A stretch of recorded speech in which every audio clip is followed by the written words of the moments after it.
Hello and welcome to the Radio 6 podcast. I'm one of your hosts, Chambourine. I'm joined by my good friend, GoluMolu, and we've started up something fresh, something new. We've started up our own podcast, and we're going to have a little chat and talk about different things, and we'll kind of, introduce ourselves very quickly. I'm Chambourine. I'm a caster. I casted quite a few different events, mostly community stuff. I've done a few different lands for Siege. It's mostly always Siege. I've done some Valorant, but pretty much always Siege. We love Siege around here, Golu. We do love Golly, Siege. You've been dueling with me for some time now. Yeah, probably it was like maybe June, July-ish, Yeah. I think, when we started picking things up. So it's basically like the 3-year mark for me. So I've been casting also, if that wasn't obvious. And just been going for 3 and a bit years now. Spent too much time watching Siege, and then one day was just like, I should probably find a way to get some use out of all this Siege that I've been watching for the last 3 years at that point, I think, or maybe 2.5 at that point.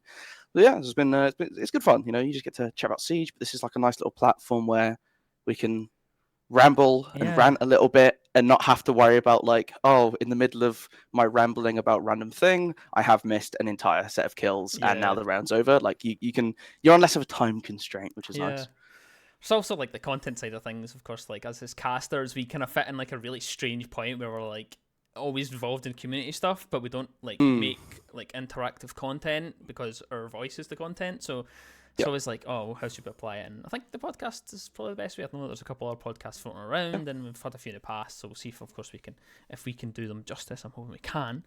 In terms of what we're going to be doing, it's pretty straightforward. We've got some discussion points up on the screen in front of you. You've got Atlanta Major, Brazilian Dominance is something we want to talk about, and obviously, of course, the Operation Deep Freeze is coming up, so we'll have a little chat about that as well. So, of course, this episode will be out before the season lands, hopefully near the season. Hopefully. As of filming, we don't actually have a date of when it specifically comes out, so hopefully it's slightly before it. Hopefully there's not a big gap between it, but we'll sort that out. We are going to be aiming for weekly releases. We'll have different topics each week. Generally, because we as casters are involved in the esports side and we play the game a lot, we kind of decided between us that it would be best to have a bit of both, a bit of the esports, a bit of the actual game. So that's kind of how they'll be segmented. So for the first one, you see of course just in front Atlanta Major. Then we've got the kind of deep freeze conversation as well. So we have a bit of both. So if the esports part is not really your kind of interest, you can skip to the later on in the video and have a look at the deep freeze kind of patch notes and what our kind of thoughts are on that. So, but we'd always encourage you to kind of have a look at both because it gets you a bit more insight and you can learn more about the game. That's always a good thing. That's I think the best thing. But going forward, that will be the format. We'll have conversations about T2 and then potentially different changes, mid-season patches, all sorts of different things. So, and we are open to suggestions, which we'll come back on at the end. Of course, we've got our information at the bottom. Again, at Radio 6 Podcast on pretty much every platform is what I've been able to get. So, drop us a direct message or an email, and we'll get into that. But we'll start things off with the Atlanta Major. Now, it was a few weeks ago. We've had a few kind of weeks to kind of chew on the results and actually think about it. And we loved it. We co-streamed it a lot of time. We sat, we watched parties, we were up till late watching every single game, and we had a good time. And spoiler alert, if you haven't checked 2-1, it was W7M again. That's the second time in this year that they've won a major, and I know you've got some thoughts on it. You're dying to throw your thoughts at me on W7's performance in that tournament. Yeah, I loved Atlanta Major. I think the major itself was great. All stages of it had really good games. I think coming out of obviously Copenhagen Major, there was it was, don't be wrong, still hype, but I think it wasn't quite as exciting as majors we've had in the past. And you start to see a little bit of some of these games have been a bit sleeper. We've seen a lot of blowouts in the quarterfinals and in the semis, and obviously that final was a big 3-0 where W7M just slapped Liquid around for the 2.5 hours of playtime that we got to see. So coming out of that and into especially the group stage again, right? You had some really interesting teams coming through, a lot of good representation for APAC in that stage, and then obviously Mina coming through with GK looking brilliant for most of their run at the event. In terms of the quality of the games being played and the entertainment value, it was a really nice increase from last time out. And again, W7M just still looking phenomenal, really. Yeah, they did really, really good. And I think that it was nice that as much as they probably would have wanted to have won SI, That would have been Mm. nice. But I think like having that kind of now establishing, I guess, rivalry, if you want to call it that, between them and G2. They seem to be the two kind of going at it just Yep. now. Yep. Of course, G2 didn't quite get to the final, but they did meet each other, and it was a bit more one-sided than we thought it was going to be. I think like it was a very surprise. I know you're a G2 fan, but I think Yeah. at the same time, being pure Siege fans, we knew going into it, I think W7M was looking like the favourite. I will say I had put I think I tweeted out on the day like G2 2-0s this. Yeah. I think it's one of those matchups that has to be a 2-0. Just because I think both of the teams really play on this sort of big on energy and vibes and momentum coming through a series, and you could see it in the game they played, right? Like that first map Consulate, like W7M just run out the gate, just absolutely storming away. It's crazy. And just carried that momentum all the way through. And I mean, was it like KZ just had like the game of his life? I think that Oregon game might be the single best performance of the major, like by a single player in a single map. Especially on like the stakes of it and everything going into that Oregon. So yeah, I mean, again, a really good game from terms of W7M just being W7M and doing W7M things at probably the highest level they've ever done W7M things. But I still think that the whole event was really fun to watch from them, and every single time they spawned into the server, you knew you were going to get some sort of treat. G2 coming in pretty interesting, right? Like there was a lot of hype about them, and obviously, you famously had demo saying like, "Oh, I think they're going to win the whole thing." They were in like on my favorites, right? I had W7M or G2 taking it, and I think that's a sensible take to have coming in, despite the fact that they had a bit of a shaky time coming up, right? They had to come through for a qualifier to get to the event. But then the moment they arrived in Atlanta, they just looked so good. I think the only shaky game they really had until they lost was the Dark Zero game in the play-ins, and even then they still won 8-6. They still look pretty good on Oregon, and Dark Zero are a team that infamously just always force overtimes. So it's like an overtime against Dark Zero doesn't really count as a true overtime because it's a given that you're going to hit that like round 14, 15. I think the conversation around W7M is quite a bit strange at the major because, like, I mean, from the get go, I was on the W7M train, and I have been for a little while since like seeing the performance later earlier in the year. I've been like, these guys, this is a roster, this is an all-time roster, and you're seeing being developed in front of you. But at the event, obviously starting off with a loss to GK was the thing that changed the entire event. It was so strange. You had, of course, G2 came through, like you mentioned, they come through the qualifiers, and we actually casted a few of the qualifiers, and they were really good games, they were really enjoyable, they were very confident against, again, they were up against, subpar teams compared to what they would come up against at the actual major, but they were bringing in hot form. And W7M, they were looking pretty good as well, and then to fall to GK, it was like, oh. And on Clubhouse, it was like, or was it even Nighthaven actually, to double check the actual map? I think it was Clubhouse both times they lost. It was Clubhouse, wasn't it? I remember GK being really good on Nighthaven as well. But that's not the map they were doing. The Clubhouse one as well was the big thing because, of course, W7M, they took the title of being the best Clubhouse team off of BDS. So it was like the best team in the world at a map losing to GK, who've literally just made the first major. It was like, whoa, okay. And everybody seemed to get right onto the train of W7M are washed, and that's going to be that. And then, of course, they come right straight through and they win the whole event. So it was a very strange narrative that got kind of made as they went on. It was cool to see, right? Because again, it is like this W7M map. You don't take W7 to Clubhouse. You see it get banned against them all the time. In Brazil League, they basically didn't get to touch it. Because everyone in that region is like, what's the point? Like, why do we want to just give into a map that we're going to lose? And obviously, GK coming in, they were quite a hard team to get a read on, right? So you had, first of all, the substitution, seriously not being able to make it to the major, and having Leader step in, who on an individual level had a terrific showing. He really did. I think Leader's had a couple troubles in EUL, and not necessarily on him as a player himself, but just in terms of the teams he's been brought into, the situations that have arrived there. Heroic, for example, not really able to put the best foot forward, and so to have that sort of couldn't quite find another spot in EUL, comes into GK into this event and has a storming run. Best run by a major region, probably. The only other one I could think of that maybe compete, well, maybe the DK run. From 2021 Sweden, right? But between one of those two runs, probably, in terms of the more modern side of Siege. And on an individual level, like Clubhouse is a map that team is comfortable on. They play it a decent bit in MENA. but you never quite know what that means when it comes to the international stage, right? And we've seen this with APAC historically, where teams are like, oh, they look really good on Skyscraper, for example, and they come in and they play against a normal region team, Skyscraper, and they kind of just get slapped around a little bit. We saw that with Scars, where they didn't quite have the same performances. And so for GK to be able to do that not once, but then twice, the second time when they meet in quarterfinals, and they also win again 7-4 on Clubhouse was really interesting to see. But I think it's because they had a very different way of approaching the map, and W7M kind of got caught off guard by it. GK were leaning really heavily into this idea of we're going to roam a lot and we're going to get really aggressive right in your face from the start. And there's just lots of times where this sort of standard way W7M likes to set themselves up, right? They like to try and catch people off as they're running back, put a little bit of pressure in and force this movement out. GK just were very good at finding the exact openings, the exact windows that they needed to. And so to get to see them do it the first time, and then, of course, you have to get it back in that quarterfinal game.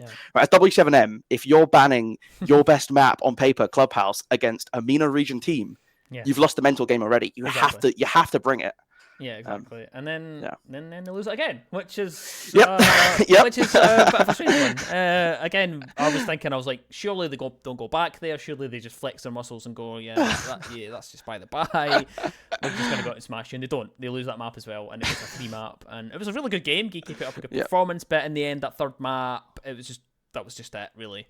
Oregon, W7M, they looked comfortable. They did look a bit wavering on Clubhouse, but it was like, we got 3 completely different maps, and when I say that, like, the first map was really one-sided. It did end 7-4, but the first map was really, really in favour of W7M. They looked confident on bank. Second map, Clubhouse, goes towards GK 7-4, and then you have the third map going 7-3 towards Oregon. So it was like one-sided maps either way, and it was a very strange fixture, if you want to call it that, like, on the day. But they got through at W7M. They come through, and of course they get themselves to the grand final. They did play. I mean, one of the things I want to kind of highlight as well about W7M is the fact that, of course, we just touched on it right at the start, was that they've got this kind of rivalry with G2 kind of happening.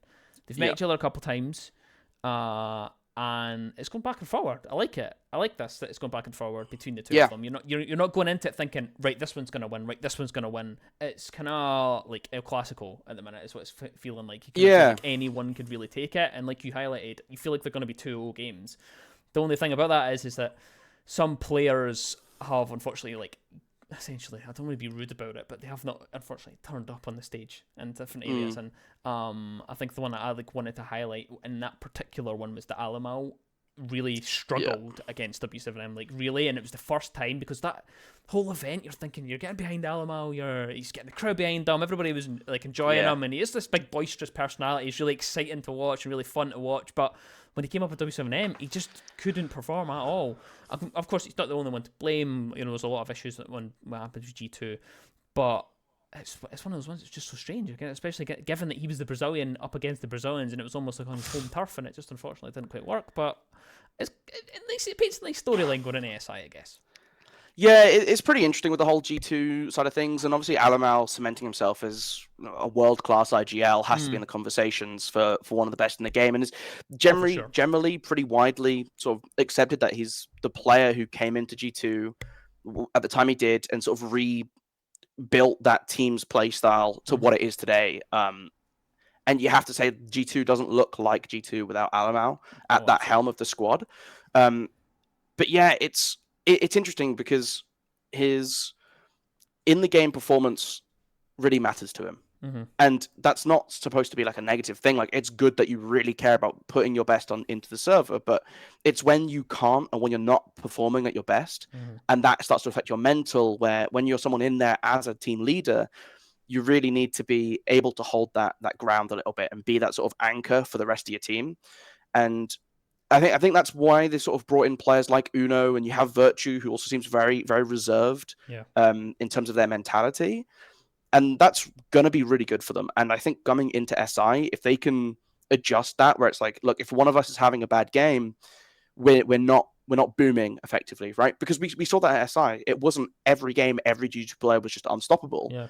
There were 3 or 4 players who were just really going at it, and the other 2 or 1 who weren't were able to pick up the pieces and support the rest of the team through it. And I want to see that just a little bit more for them coming into SI, to see that sort of change and shift up a little bit, because once they lost those first couple rounds, and I mean even the opening round of their semi-final, right? They were in a 1v5, and I mean they kind of got in some ways you could argue it was a little bit lucky that the wall wouldn't open into piano to give JV an opportunity to clutch that one up in a 1v5 situation, getting a 3K. Nearly like threatening that clutch is pretty scary. Obviously, they started to lose a bit of ground. Mm-hmm. I think we've got a lot to talk about when it comes to like the Brazilians and the W7M and stuff. So I think I want to like rein it in a little bit and chat a bit more about like the rest of the teams and kind of some of the runs. Of course, we touched on the GK at the start, but the one you have to mention is Bleed. You've got to mention Bleed. We've got to talk about how they really won the crowd. I think out of everyone there, I think of course you've got it was in the NA major, so it's in Atlanta, so you expect all the NA teams to pick up a good crowd. But I think that behind them, I think Bleed really picked them up, and I think that was unfortunate. Of course, they came up against SSG, so that kind of made it a bit more difficult for them. But they just the performances to put in. Of course, you've got the Reaps with the really funky setup with his high sensitivity. What was that? What was that? That was insane. If you don't want to know what we're talking about, if you go back and watch any of the Bleed games, literally any of them. It doesn't matter which one it is. Reaps plays on. I think he plays on. His mouse mat's like this big. It's barely bigger than his mouse. Exactly. It's tiny. It's about the same size as his mouse, and he barely moves his wrist. That's the most bizarre thing ever. We could go on about it all day, but it's crazy. It still doesn't stop him from putting up the numbers for Bleed. No, it doesn't. And again, for an APAC team coming in, they really put up a really good performance. They'll be at SI, so it's going to be fun. It's going to be great to kind of see, and I really enjoyed watching them. It was really good. And again, they won over the crowd. So I mean, I don't know what your kind of thoughts are on Bleed. No, I loved Bleed. Yeah. I was a little reserved on them coming out of play-ins. Yeah. Just because the only team they beat were APAC teams, right? Like they played against Crest, beat Crest. I don't think that was a surprise to anyone. Yeah. Was it Crest they beat? It was Crest. I believe not it Crest. Was Crest. Wasn't Crest. It was Cyclops. They beat Cyclops twice. That was it. They beat Cyclops, lost to Loss. Cyclops beat Talon, and they beat Cyclops again. So you beat the same team twice to make it through, and that lower bracket final against Cyclops was really close. The last map, Consulate, going to overtime, and that sort of it could have gone either way. It could have been Cyclops on that main stage, and so that wasn't the confidence booster. But it was how they played after that, and they got their wins in, and they pushed forward, and they looked really good against some tough competition. The 8-7 against DZ, brilliant game. Again, that's another one, a bit like that Cyclops game, could have gone either way. Maybe you see them in that quarterfinal instead, and I mean, I think they still lose to Loss, but it would have been pretty spicy to see. Bliss is the other team I want to give a little bit of a shout out to in terms of building up that crowd, building up that hype. 3 really good games against Wolves and Space Station. Really fun team to watch. I really enjoyed seeing them come through. And again, I think they did build up that crowd, that fan favorite until they got knocked out. And then there was a lot of lingering conversation about, is this the best APAC team? Is this team exactly, maybe a little bit of copium there, but we love to see it from the APAC fans. And then Bleed obviously coming through and just continuing to be the best team from that region, I think. And that's what I'd expect from SI as well, probably. Yeah, I think, of course, the big thing for me about Bleed was the caliber of teams that they beat. Of course, like they won against M80, they won against Sonics, 2 teams that were heavily favoured going into Atlanta, really expecting to see them in the finals to some degree. Of course, M80, they just completely fall short at the whole event. They end up leaving without a single win in there in the playoffs, which is, again, absolutely wild. Of course, we'll talk about as we get further on, as the weeks kind of march on in the off season, we'll start to see more of these changes in rosters and stuff. There's already been a few rumours circulating around. There's been a few changes and stuff. So we'll keep you up to date. We'll have a few episodes probably discussing that. I think some of the changes that we'll see. I likely will see some things happening with M80, the same with Sonics as well. I know we already know that Gunners left Sonics as well. So those 2 teams were really what put the stamp of kind of approval for Bleed on the actual event. Of course, losing phase and stuff is kind of expected. DZ and SSG, it's kind of funny looking back on it now that they did line up against pretty much all the NA teams. They ended up having one of the best crowd supports as well, which was good. Made for a really good environment to watch. So really enjoyable team, and I'm hoping, I'm looking forward to seeing what they have to kind of in store at SI. But the conversation that kind of hurts to actually bring up, I'm a little bit tender just off the back of it, I've got to admit, is someone who won't be at SI Yep. Unfortunately, for those of you that are unaware, I'm a Team BDS fan, and they won't be there. They will not be at SI. They miss out by 5 whole points. It's crazy. Which is a conversation I did not think I would be having at the start of the year, given that. Yeah, they miss out stage 1. This is obviously there's much debate about the 2 kind of stage system and whether that affects it, but at the same time, they did miss the event. They missed the first event, and it's kind of the bad form.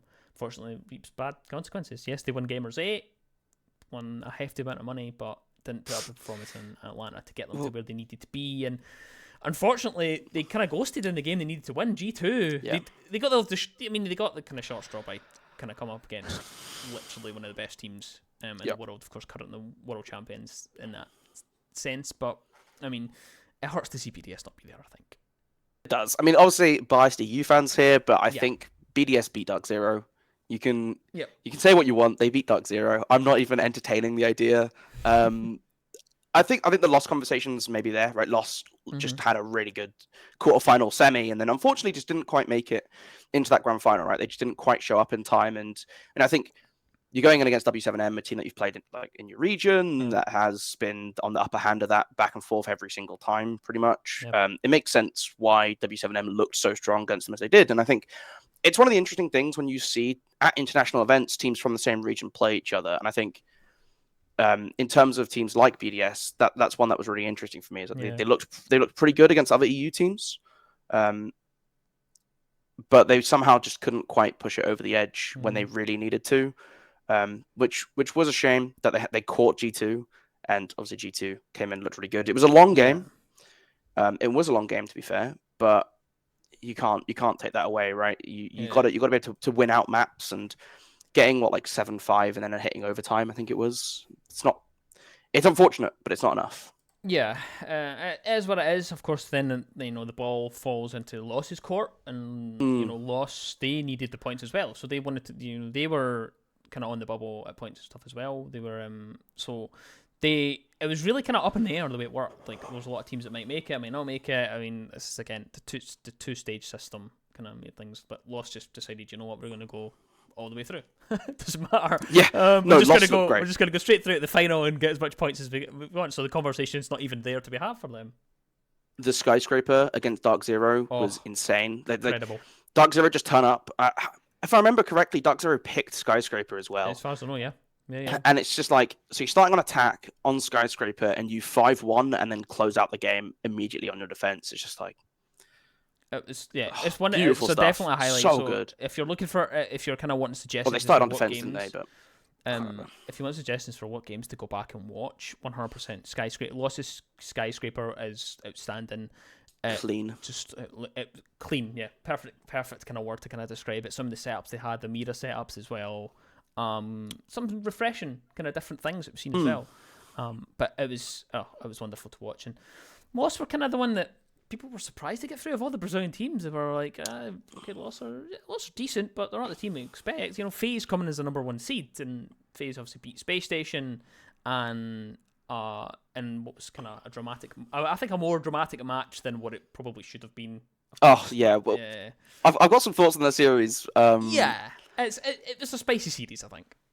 Yeah, I'll quickly wrap up on the loss, and then I'll discuss the FaZe Space Station. But I think with loss coming in, I think they came through the qualifiers. They beat Liquid to make it to the major, so there was a bit of contention already there. Where it's like, we kind of wanted to see Nesk and Palu try and reclaim some lost ground after a bit of a disappointing final in Copenhagen. It would have been quite nice to see them at the major again. But I mean, they're already locked for SI, right? If you come second in a major, you set.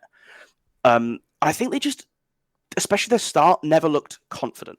And I think that was the biggest thing coming, sort of against loss coming through, is that their first games weren't confident. They lost a D+.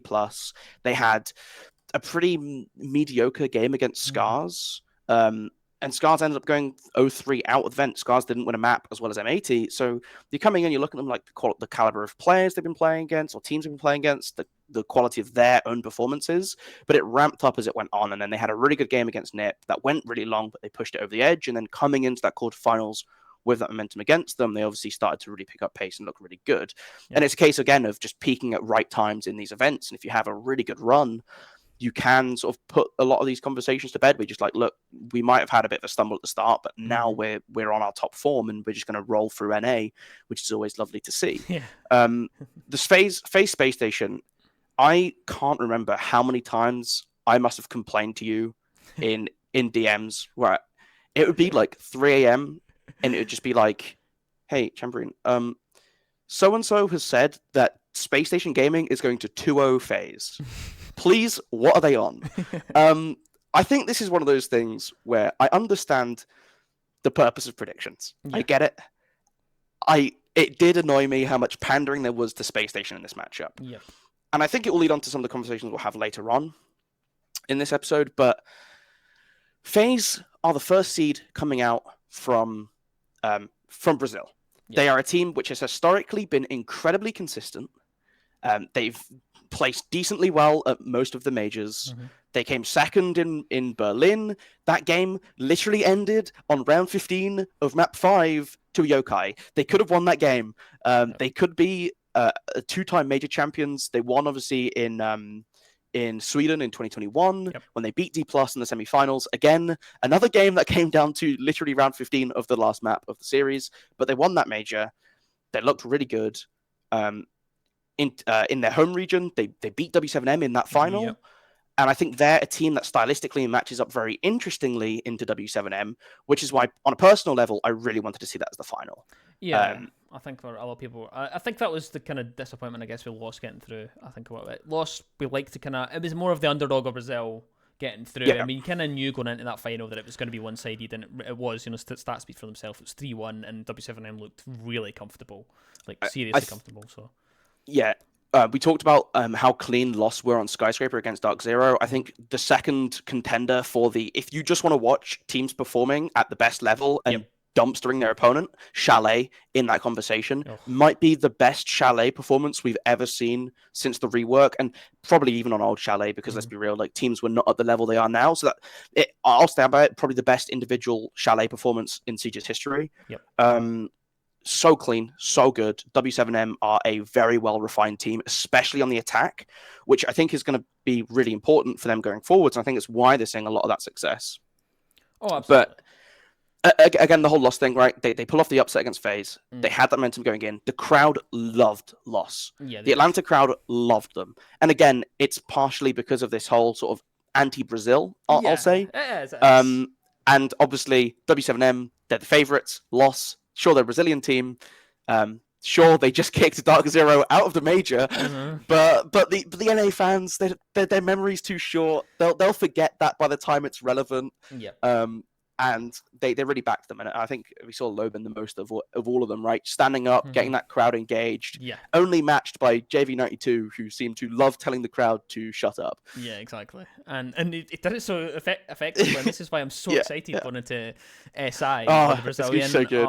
We'll chat about that in kind of a few minutes' time, probably. But just the competition as a whole, of course, with like the Brazilians coming through, and again, almost an all-Brazilian semi-final with the exception of G2, and it feels like that is the conversation right at the minute. It feels like it's just the Brazilians are always going to be at the top, and then you have, will G2 maybe get through and maybe kind of knock one of them off the perch. BDS, I think, have a chance, and a couple of the NA teams with a couple of refinements are there and amongst it. And then, of course, we can't really discredit. Of course, we've seen a couple of runs like GK take a couple of maps off. I mean, they're one of the only teams to take a map off W7M. I think they are the only teams to take a map off them. I think the whole year they dropped 4 maps, I think, so, and 2 of them are to GK, which is kind of crazy. At majors, right?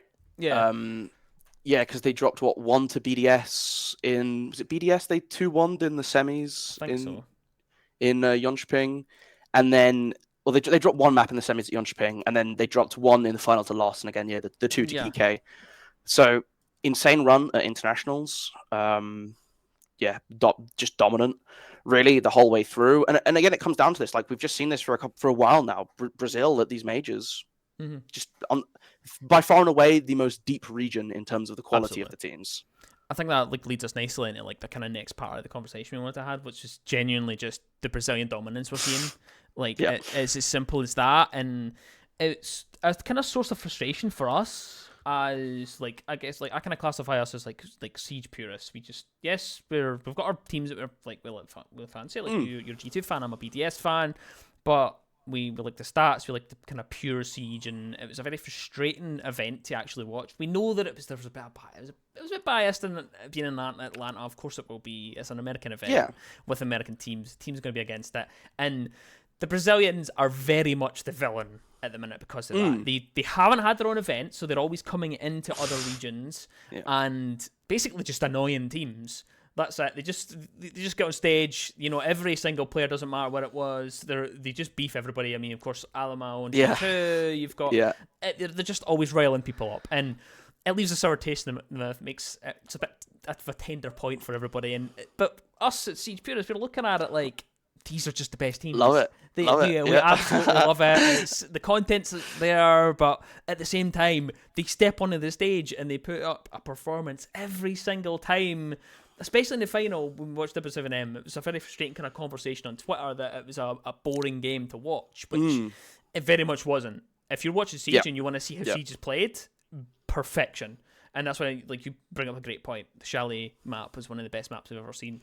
The way they play off of each other, the way that W7M have this figured out, this current meta, it's some of the best Siege I've seen. And I think that we're going to be in this period of dominance for a little bit. I think, of course, the glaring one is that W7M themselves, they if you just focus on them for a minute, just on their own, coming out of Brazil, 2 events this year. So back-to-back major champions. They get to the final in SI, don't quite get it across the line there. I'm losing it to G2. And I think the way it's setting up is they're on a bit of a revenge arc for SI, I think that's what it's looking like. Yeah.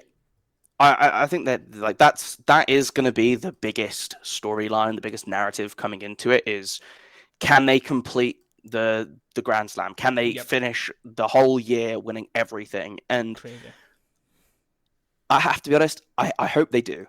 All right, and I know that there's always this like discussion about but I want to see different people win. It'd be cool to see, and obviously like G2 fan, like I'd love to see G2 win SI for the 3rd time as an organization and keep going. But there's part of me, and I think it's the bigger part of me, where I'm coming into this as the biggest W7M fanboy, because I want to see this sort of, I want to see them cement the year, because they have been by far and away the best team all year long, and it would be a real shame if they don't win SI, purely from the fact that down the road we'll look back and be like, yeah, W7M, and it will look like, they won these 2 majors really confidently, but they didn't win SI, so like, how good were they really? It's like, no, I need that to be cemented in the history books. It's like, this team was just unstoppable. Really and obviously, like, they lost a phase in the Brazilian League final. Brazilian League finals are always weird. The Brazilian League finals don't really matter. I'm going to be completely honest. As someone who loves Brazilian League, they don't. The amount of times we've seen a team lose the league and then come into a major being sort of the better of the 2 teams from that final is basically every single time. I feel like that's region, not just specific to Brazilian League as well, because you had Virtus Pro coming to this event, having BDS and stuff, and it's always a bit funky, which is kind of weird considering if BDS had won that game, they would be at SI. But it's what it is, because Virtus Pro were kind of not performance here in Atlanta, but you know, it is what it is. So I think that's not too specific to the Brazilian the league. I think it is just those, because you're already qualified, and it's a bit of a funky kind of fixture to kind of play. Really, just playing for kind of prize money and at that stage, and it just depends on whatever. Really, it's not a big deal, but I think I agree with you. I think I'm in that, but I think I'm firmly in the kind of W7M camp at the minute. Of course, my team being eliminated BDS, I'm always at the EU shell. I always want EU to be on top. Being from EU, that's naturally the way it is. And I think that because of the resurgence in Brazil on like the main circuit, I think that we've kind of forgot about rivalry with NA. I think that's kind of, it's kind of almost like we're kind of joining together to really just fight against this Brazilian behemoth, it feels like at the minute. And I'm still firmly in the camp of like fighting against the NA. I'm like, hey, if I don't care, Brazilians can come up and beat them and stuff, especially if they come to EU and help us out and beat you guys at SI. I'm fine with that. The elves and humans coming together to destroy the One Ring once That's again. What it feels like, it's the same sort of thing, like combining the 3 peoples to fight back the darkness coming from the south. But I think it's I don't mind it, right? I get it. EU-NA rivalry, historically massive, but it's not really a thing anymore. Like, yeah. Unfortunately, NA isn't good enough. It's the way it is. The best NA teams have all imported EU players now. Obviously, Citizen on Sonics. I say best NA teams, right? MAT doing really well regionally and then flopping on the international stage with Spoit. I do think, though, it's just, there's just... It's natural when you have a region like Brazil just doing so well. People want to see that change, and it's like the last 10 events. This is going all the way back to 2021 SI. Yeah. In 10 events, we've had 5 Brazilian teams win, and 7 Brazilian teams in the semifinals. It's crazy. As the runner-up. So, out of 10 events, 20 possible teams in placements, 12 have been Brazilian.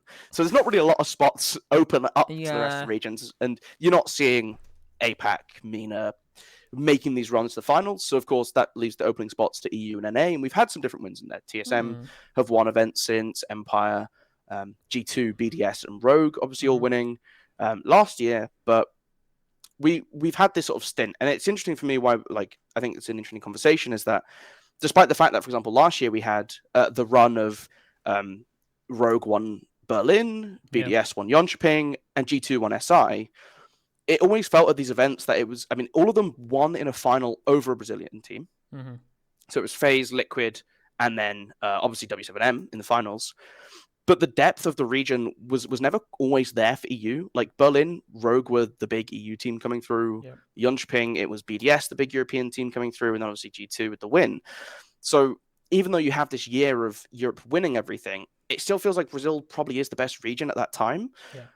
Just in terms of depth and how many teams are pushing for these big results. The only exception to that is like Charlotte, where NA just had a massive event in NA. And I think that was part of the conversation coming back to Atlanta, was that, last time Charlotte, 4 NA teams, they all made it to the quarterfinals. Is this going to be a repeat of this? Are we going to see this double NA final again? We didn't. But I think that's more to do with teams faltering and smaller teams having really big impact in determining those qualification spots coming through with big upsets. Bleed, they beat W7M. Not W7M, MAT. They beat Sonics. D+ throwing some spanners in the works as well. So it was really cool to see in that sense. Yeah, it comes with like having more people, more representatives from regions and stuff like that. And I know that there's been a lot of discussions about APAC are technically getting more slots because the region's been split into a few different ones, and but it creates stuff like that. It creates different storylines and stuff like that. And I feel like, of course, we wouldn't have seen we wouldn't have seen GK there at all because it's the first major. To get one. To go in there to get a MENA team stuff. It's the first year we've had MENA as a region, so and I covered a few of those ones as well as a community cast, and I think that there will be, especially after that EK performance, I think there'll still be a conversation to be had about having coverage for that league as well, because right now, of course, we've got the kind of main 3 covered, and I feel like that's kind of part of the issue of like the Brazilian dominance coming through and being so kind of, especially like a lot of NA fans, a lot of EU fans are kind of almost offended, kind of like puzzled as to how this has happened. They're kind of like, where have these guys come from? Like, we know that Brazil have always been gunners. We know that they've always been like that every time. But how has this happened? And it's been platformed a lot more. And the issue before that is it wasn't platformed. People weren't watching the games. And that was evident because going into the event, people were like, I don't really know. I fancy this person. Of course, like you highlighted that one particular fixture, FaZe Clan versus for Space Station. People, realistically, FaZe Clan had a good consulate, and it was an absolutely mental map. By the way, it was an 8-6 overtime, and they came back from 6-0 down. It was mental. Nuts. Anyway, and that's just one of those ones where it just kind of the craziness ensues, especially on a stage. These things can happen. Yep. But that conversation should never have been here. It should, It's still, I still think that FaZe Clan were comfortable. I think, did a bit of wobble on that map, but I still think that that's the case. But people don't quite know what to kind of go for because of the way it is right now. I think that was the fixture that did sort of highlight this the most for me, was this sort of misunderstanding of Brazil. Or I don't want to say it was a mistreatment, but I think that's probably the closest I can come right now to figuring out what I actually mean. In terms of like, look, FaZe Clan, they are that good. They are that good. And Space Station, sure, like they've had some highlights. They look pretty decent in NAL. They've come through and had some decent games, right? Obviously, they 2-0'd NIP. But but there's been nothing from this major that like has screamed like, oh, this team's going to do it. Yeah. Like the teams they beat to make it to the quarterfinals included a 2-1 against Scars and a 2-1 against Bleed. Yeah. That doesn't scream confidence. And a lot of the conversation coming in was like, oh, but they're playing in front of an NA crowd. And sure, the crowd was really behind them in this game. But I don't think that's enough of a reason for me to put them ahead of FaZe. And seeing people come in with like 2-1s, I think the biggest thing for me as well between the two teams specifically is the way that these maps overlaid with each other. The comfort maps for Space Station are comfort maps for FaZe. You're not going to get like a map edge over FaZe. And that for me is the biggest way that you see these kind of upsets happen. It's by outplaying someone in the draft to put yourself in the best position in the server. And you're coming into the game, both games FaZe 1 looked a lot more comfortable. And arguably, they should have closed out. They should have closed out on Consulate, and it should have been a 2-0. It was just a really good job by SSG to constantly keep that pressure up on the defensive side of Consulate, just to make sure that FaZe basically never got a chance to even look at closing out a round. And some big clutches to come through to maintain that lead. But coming out afterwards, I think FaZe, again, like they come out of map 2, they reconsolidate themselves and come back into that clubhouse and just look like consistently the better team. And over a longer series, obviously consistency is key. I think like obviously we bring up that particular fixture just because like I was trying to highlight is that for a long time it's difficult to kind of watch Brazil. It's been kind of on and off with broadcasting for the last few years. It's only just like now, but it's that's the rough part.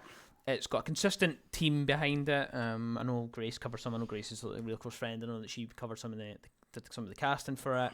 And as much as, of course, we want to see as many language broadcasts as possible, that when two of your biggest regions in NA and EU is main language is English, and that's generally what the broadcasts are put in, to then have the third, well, I would argue probably the biggest region now, Brazil, I think, not covered in that language and not as accessible for people, they will have that kind of strong visceral reaction of, oh, who are these guys that are just kind of came in and dominated all of our events? We're kind of a little bit, and as us as kind of siege heads, we've been up till 5 a.m. in the morning watching a Portuguese broadcast of Brazilian Siege because we love it, and that's what we're there for.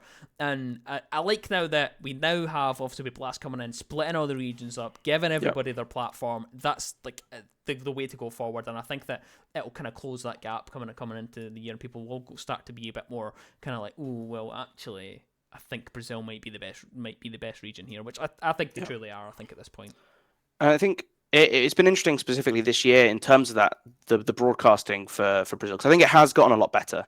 Obviously, stage 1 you had a whole variety of people coming in and doing it. You mentioned Grace, and there's a wide talent pool coming through, and then obviously for stage 2, that's when we started to see some of the more like the NA team basically covering the games with Demo and X coming through as well to do that coverage. So it has improved in terms of what we're getting to see from it, and that's been really good. But I think it's still a sort of thing where it's going to take a little bit of time for Brazil to build up that consistent viewership.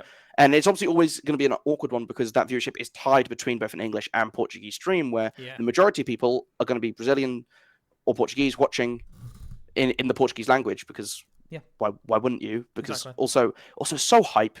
What I don't know if you've ever done it, but if you just look at highlights from Portuguese casters, it's so good. They're so loud and excited, and it's always fun to listen into.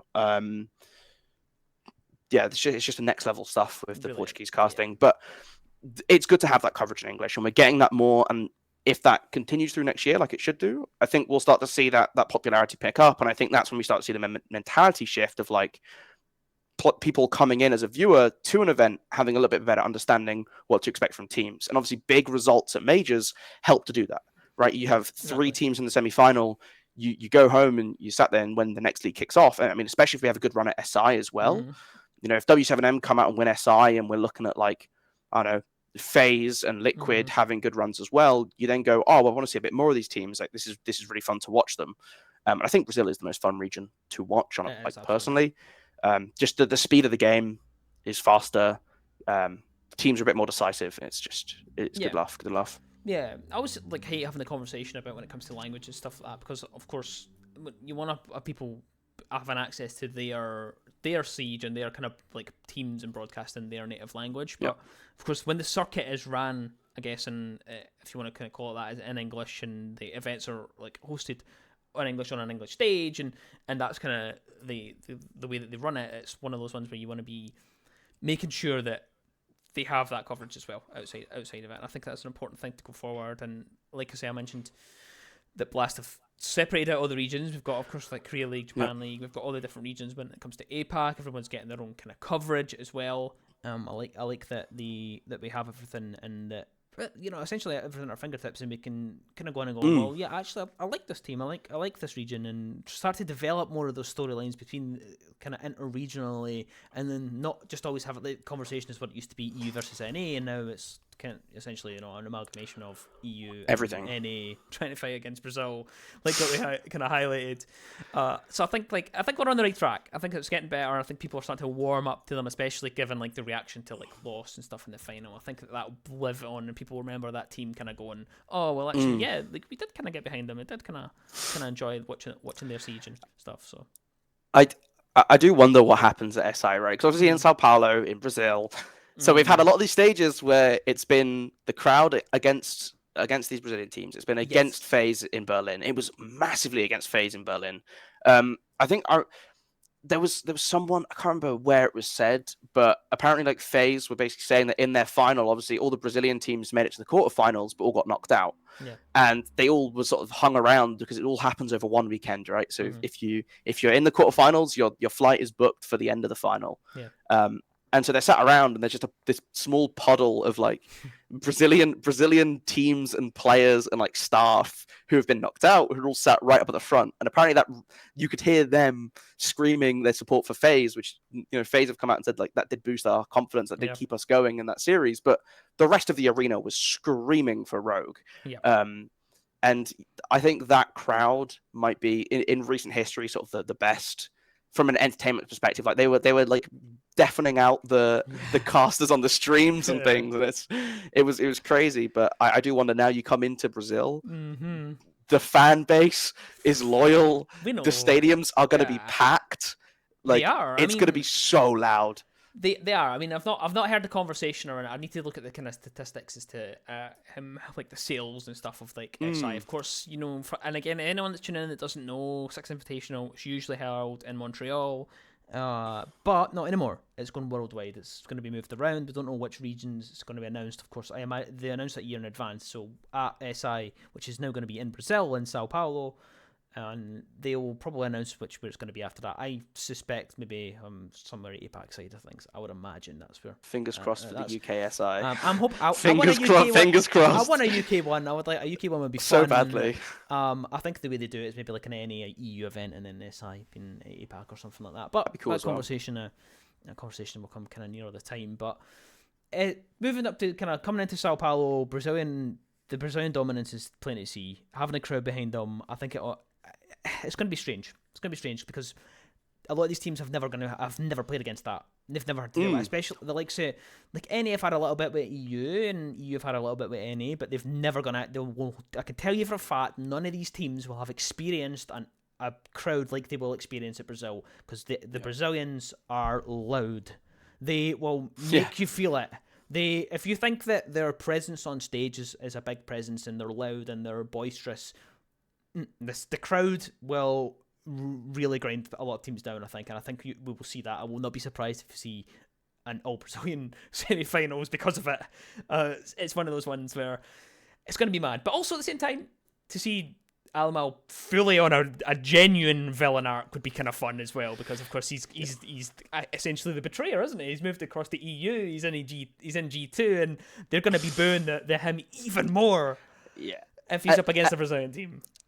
And Brazilian crowds historically have really been against the, I'll say like the Penta lineage, right? So it's obviously old school Penta, picked up by G2 ahead of the Paris major. It was the Pro League Year 2 Season 3 finals in Sao Paulo, where it was the Black Dragons Penta game, which was insane. But you see, if you can go back and find the VODs on YouTube, right? It's like the players are in these little boxes on the stage, like in glass sort of windowed boxes, and apparently you can like hear through the boxes, through white noise headphones, you can just hear these Brazilian fans screaming for your downfall. And they did return obviously to Brazil and then win, but it's going to be really interesting to see what it is for like a lot of these teams to have not the crowd backing them, but again screaming for them to be taken down mercilessly by the likes of Lost and W7M, and it's going to be very fun to watch. I'm really sad that I am not able to go to Brazil to witness it, just to get deafened by the crowd. I know it'll be such a good event. Of course, it's the first Brazilian event we've had in a while, and for it to be a Six Invitational World Finals, it's going to be massive. I think the only thing that's kind of left to talk about before we move on for the Brazilian one is the fact that W7M have essentially dominated. Because they got to the final on SI. Yes, they didn't win it, but you can pretty comfortably say that they're dominating just now. With a roster change, that's the big one. Yes. They change they win, and then they change. It's the strangest decision. At the time, everybody was like, that's strange. We lose Vopes, Julio, bring in Felipox and Nade, and very strange. I mean, I want to get your thoughts on it. Yeah, I remember it was interesting, right? Because obviously Julio, very sort of historic player in the scene. Yeah. Like if you talk to people who've been around for a long time about the GOAT status, right? Like Julio is someone that you're always sort of considering up there, having been a long time member of that NIP roster, obviously winning an SI, and then leaving for W7M to sort of start something new and become this voice in a much younger squad. And W7M as an org as well, I think it's worth paying some credit to them, right? Because they come into Brazil League and they end up 10th, 9th, 8th in their first 4 splits around. Herd's obviously been on the squad since its inception, and everyone changing him around him until he's the last sort of the remaining pillar of the OG W7M. But again, they take out, like you said, Volps and Julio, the two support players, the two core support players, and they bring in Fleepox and Nade. And both of them have these tendencies to play the more sort of supportive roles a bit. Fleepox more sort of that flex player for his previous rosters on MIBR. And Nade coming in as someone who was very flexible, had played a bit of the Ace, played a bit of the Thatcher when needed to, but was also like, you see him fragging out on Yana whenever he gets the opportunity. So it's been interesting to see that this team has shifted into a much more aggressive style where they've been taking away these more supportive elements of players and adding in the ability to be very aggressive on the entries and to go out and frag. And you're starting to see this with the shift in how they're playing the game. And this comes from that G2 run as well, right? We're seeing this idea of players are going to go off on their own individual little missions and start finding these frags by themselves. And it's done in a really efficient way where you're dragging your players all around the map. You're opening up lots of doorways, and you're giving yourself these options that when you find an opening, there's no additional noise or cues being given to your opponent. It's like, we've destroyed all the walls already. We've opened up all the doorways. We can just run in from whatever angle we choose to at the time. And it's given W7M this immense freedom to very quickly find gunfights. And one thing I think that doesn't get that picked up enough on from W7M is they're putting themselves in positions to play for trades. So if they lose if the opening gunfight goes badly and they die, there's a second player and often a third player holding an angle, right? So it's like there's 2, 3, sometimes 4 players all ready to collapse on one person. But a lot of the time, you're not going to see that happen. You're not going to see this effect of the collapse. And that's purely for the reason of every single player on W7M just doesn't seem to know how to lose gunfights. And it's this really awkward thing where you're like, oh, did W7M just walk in and get a kill? And it's like, it's hard to see it a lot of the time because like we're not getting these long overhead views of them setting it up, but you'll see it when you do zoom out or when you do get the silhouettes through the walls of like, oh, they're pushing open area. Like he just jumped into print a window and got the gunfight against the guy in open. It's like, well, there's a guy sat in lone office with a punch hole watching the doorway at the back. There's someone sat on the skylight rappel or on the window rappels by top square watching down towards cafeteria door. Everything is covered. Every sort of thing has a plan in mind. There's a guy in tellers watching the rotate into archives. And they're all walking in. But it doesn't matter. They're dead before that walk-in matters. But when it does show through, you start to see this real clinical dominance, and it's when it becomes so important in closer series, in Oregon against G2, for example, where you are seeing this ability. Even in Consulate against G2, the scoreline was very one-sided because it was so hard for G2 to ever get this breathing room. They'd take a gunfight and they'd get caught out, or maybe they'd get a kill, but there's nowhere for them to move from there. And especially at maps like Consulate, I think it's why W7M have been excellent on Consulate. They hit it a lot through the main season. They brought it out at Atlanta, and every time they played it, they looked so strong. And it's because a map that is supposed to be so defender-sided, the numbers all back it to be defender-sided. If we take out those anomalous games where it's like a team that's never played Consulate before accidentally lets it through and gets like 7-1 or 7-2, right? Yeah. If we're looking at games where both teams play it and we're taking it for its actual value, incredibly defender-sided. You're looking at 5-1s to be pretty standard. If someone 5-1s on Consulate defense, you're like, to be fair, Consulate defense, like, good luck on your half. FaZe and SSG, both doing it in the quarterfinals. Yes, exactly. So you're coming into this, they choose to start on the attack. Okay, a bit questionable. Do you really want to start? Okay, like, I get, sure, maybe they want to like get some rounds on the board and close out on defense. Maybe this is a mentality thing. No, it's because they're just dominant on the attack, and they're gonna destroy your morale. You're gonna be 4-2 at the half split, and you're gonna come into this thinking like, do I now have to win 5 attacks on Consulate? Because you're not going to do it against a team that isn't throwing. You have to actively throw to lose 5 defensive rounds on Consulate. And G2 lost 4. But I'm not saying G2 threw. I'm just trying to say W7M, they are so good at putting themselves in positions on these windows, using the new scaffolding to be in positions ready to jump in. And that was highlighted so well for me throughout their entire run at the event.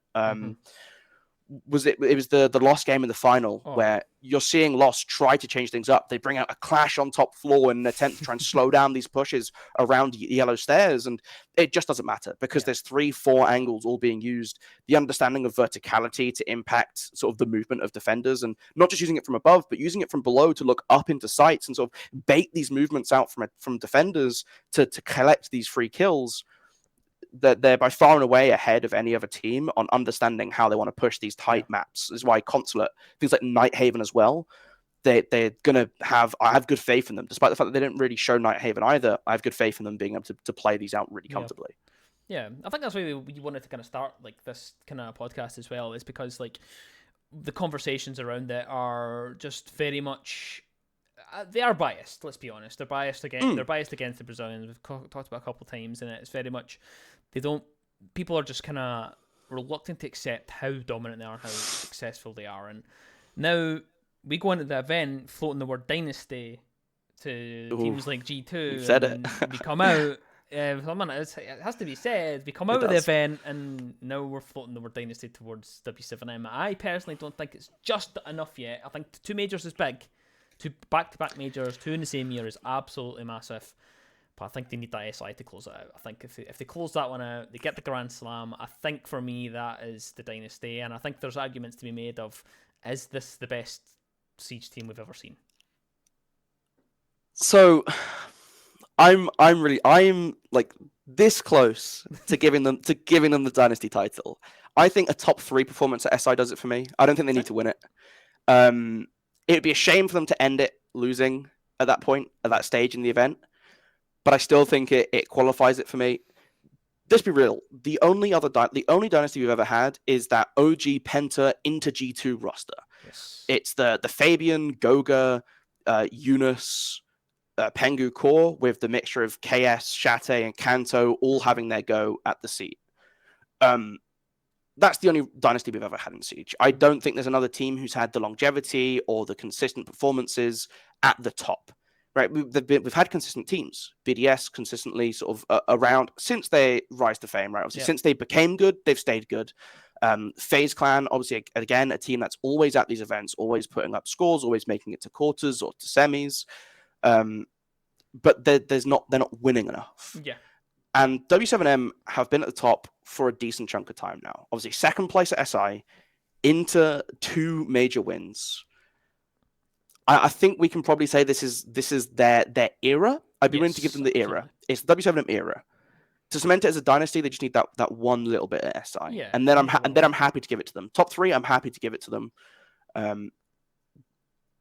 think that's it for me. I think it's that top 3. Yeah. It's top 3. I think I need to go, but I think I need to win. I think just because of the momentum. I think we don't disagree too much. I think I just need that tiny bit. Depends on the event. I think it depends on the performance. Depends on who they go out to. If they go out to G2, I think that. Oh, that's true. If they go out to G2 in like the semi-finals, is a slightly different conversation because they are realistically the big rivalry going into it, going into SI. But I think final. We need them to get the final. Yeah, I think so. I want them in the final. If they're in the final, then we've got probably one of the best fixtures we'll ever see. Genuinely. As long as both teams kind of turn up, because we have the last two times they've met has very much been okay. We haven't turned up today. Yeah. So hopefully we get two teams all gunning, all overtime maps, best of 5, and really fight for it. Who's gonna get the dynasty? Who's gonna get the back-to-back world champions, or who's gonna complete the Grand Slam? Because I think both of them are in the conversation for dynasty. I think they're getting there. I can see your face kind of going maybe for the maybe a bit more, but my issue for G2 is that they're too swingy for me to be able to go like dynasty, right? They're not dominant in Europe. Let's put it like they're not dominant in Europe. They had to make this event through an LCQ. True, that's true. They had to make Last SI through an LCQ. Yeah, they went on to win it and they looked great at the event. For me, G2 is a team that has brilliant runs and they peak at the right times. Oh, absolutely. And that's insane. That so much credit has to go to how G2 have been able to figure out, like, we can mess around a bit in EU, we can have these kind of sloppier games, but then when it comes to crunch time, we just look clinical. They didn't quite hit it here when they ran in, like, BDS. Until that W7M game, I thought they'd found it again. Yeah. Honest to God, I thought they'd found it again. They'd come through and they'd looked really good. W7M obviously slapped them around a little bit for the hour and a half that they got to play the game, and then they went home. But that's the issue for me, is that we're not seeing consistently always doing well in everything they play in. Whereas that is how it is for W7M. W7M are always looking good. They are always fighting for the top of Brazil. They're always fighting to be at the top of these events. Even the ones that they didn't win, like SI, they're in the grand final. Yeah. Whereas G2 have had, a quarterfinal in Jönköping, a semi-final in Atlanta, another semi-final loss to Liquid at Copenhagen. Yeah. So it's like they're making quarters, they're making playoffs main stage. But I don't think the dynasty's fair for them, because they're not always the top team. They're not always the people you're looking at. Whereas that's like true. Old G2, every event was like, there was the rivalry, sure, like G2 EG. Let's be real. Every time the G2 EG conversation came up at these events, it was like, can EG make it this time? Can they make it this time? And it was like SI 2018, banger game. Yep. Brilliant game. 2017, brilliant game. Best of 5, reverse sweep, everything. Had it all. Come into Paris Major early 2018, 6-2, 6-2, 6-2. Like, it was a slap, by the way. That game was not close. It was not a good final. Eunice brought out Kavira and got an interrogation on, like, the second game of the series and just started laughing. Like, that rivalry wasn't as close as it should have been. They were just the only team that could step up to them. Yeah, that's true. I think this is why we're here. This is why you're here. You're here to really balance out. I guess a little bit of bias. I guess I've still got a little bit of bias when it comes to G2 and the EU. I think it's still in there. I think it's maybe influence again. It's probably the best way. It's probably the best way to kind of describe it, because going into these events in the last while, the dynasty conversation hasn't been W7M. A lot of the time, it has been G2. Like especially for what we were exposed to, especially on the EU side of thing, top level analysts and conversations around it. It's very much G2 is the conversation, whereas of course, a level-headed person like yourself, you prefer to go, well, W7M actually are the ones that are. I will also say, as a massive fan of that old roster, I'm very protective of the dynasty titles. Like, it's like if you want to be in that spotlight with that roster, you have to do something special. I think that's more the take. I'm maybe a little bit overprotective of it, but I think that's important, because we're talking about dynasties. Dynasty is supposed to mean something. Yep. Obviously it's going to come up at every major because it's a big talking point. It's going to be on every bingo card that ever gets played. But I do want us to start being a little bit more cautious with how we're willing to coin teams, dynasty teams. Just for the sake of, like, let's not get carried away with it. Let's keep ourselves, like, it only goes to the best of the best. And G2, very, very good. Potential for a dynasty if they can consistently put up results. Consistency is key. Yeah. I think SI and then obviously whatever stages we have next year will be the kind of decide factor for them. W7M, of course, they're a bit closer than what G2 are just now. But I think we've pretty much covered everything we want to talk about in terms of the esports side of things. We have another topic to kind of go over, which is indeed Operation Deep Freeze. So Yeah. hopefully this is not the first time you've heard of it. If it is, then I will link below. If you're watching this on YouTube, I will link below the Operation Deep Freeze like overview and kind of the patch notes and what's changing and what's coming to the game. But we'll discuss them just now and kind of give some of our thoughts, because there's a couple of really big changes coming through it. And of course, starting point is the new operator. It's Tubarão coming in. Defender.